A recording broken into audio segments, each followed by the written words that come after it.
श्री स्वामी समर्थ. मित्रांनो, आज मी तुम्हाला पुन्हा एकदा श्री स्वामी समर्थांची गोड लीला ऐकवणार आहे.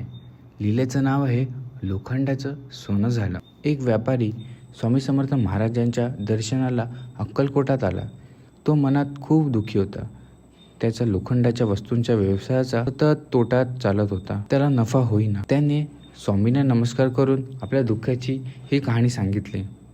महाराज, माझा धंदा बुडतोय, मी काय करू, तुम्हीच सांगा. स्वामी महाराज शांतपणे त्याच्याकडे पाहत होते.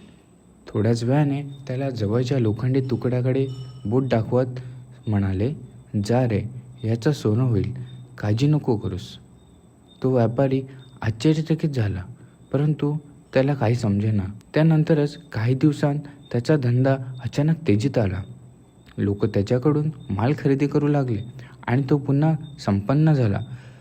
स्वामींना खरं तर लोखंडाचं सोनं गेलं नव्हतं, पण भक्ताच्या कष्टाला, विश्वासाला आणि नशिबाला सोन्यासारखी उंच भरारी दिली होती.